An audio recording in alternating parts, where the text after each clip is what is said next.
करावे लागलेले होते।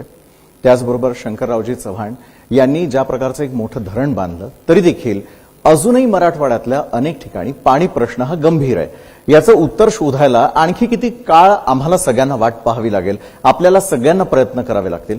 अशोकरावजी, मला वाटतं तुमचा प्रश्न जो आहे तो संभाजीनगर संबंधातला प्रश्न असावा, कारण निश्चित आपली जी चर्चा आहे ही मराठवाड्याच्या पाणी संदर्भातली जी असली तर प्रामुख्याने ती संभाजीनगर शहरातल्या पाण्यासंदर्भातली असं माझं मत आहे। नक्की सुरुवातीला तुम्हाला सांगितलं पाहिजे की सर्वच प्रश्नांचं समाधान मी करू शकत नाही, हे सांगायला हरकत नाही, परंतु जो विषय आपण हाती घेतलेला महत्वाचा आहे। मला इथे कोणावरही राजकीय टीका करायची नाही, कारण हे व्यासपीठ आणि मी कुठलाही विषय हाताळताना त्याला राजकीय दृष्टिकोनातून पाहत नाही। शेवटी सकारात्मक पद्धतीने प्रश्न सोडवायचा कसा हा त्यातला माझा अँगल नेहमी राहिलेला आहे। खरंय, त्यामुळे अनेक सरकार आली, अनेक मंत्री झाले संभाजीनगरचे, अनेक लोकप्रतिनिधी राहिले।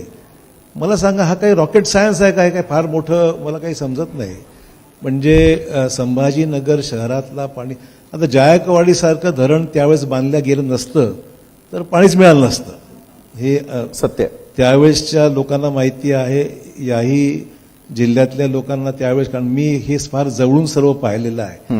आणि जायकवाडी धरणाला त्यावेळेस किती विरोध झाला होता हेही मला आठवत आहे।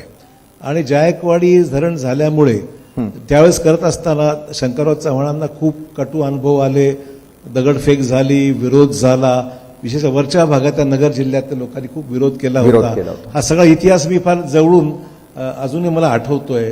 शालेय शिक्षण माझं सुरू होतं, परंतु मी त्या कालावधीमध्ये वडिलांच्या बरोबर येण्याचा योग आला आणि खूप संघर्ष राजकारणातला मोठा त्यावेळेस या विषयाला धरून झाला होता।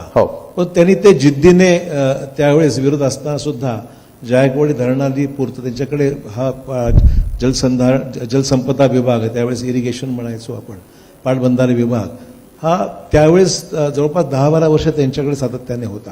आणि त्यावेळेस त्यांनी महाराष्ट्रातल्या सर्व धरणांना न्याय देऊन तिथे पाणी अडवण्यासाठी खूप धरणांचं कामं केली। त्यात जायकवाडी हा मोठा प्रकल्प त्यावेळेस झाला।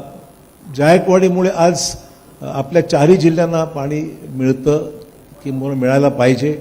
संभाजीनगर आहे, परभणी आहे, बीड आहे, अशा सगळ्या जिल्ह्यांना ते पाणी, जालना आहे, या सगळ्या जिल्ह्याच्या कमांड एरिया हा तिथे पाणी मिळावा अशा दृष्टिकोन त्यावेळेस, आणि पिण्याचं पाणी आणि शेतीला पाणी अशा दृष्टिकोनातून हे सर्व झालेलं आहे।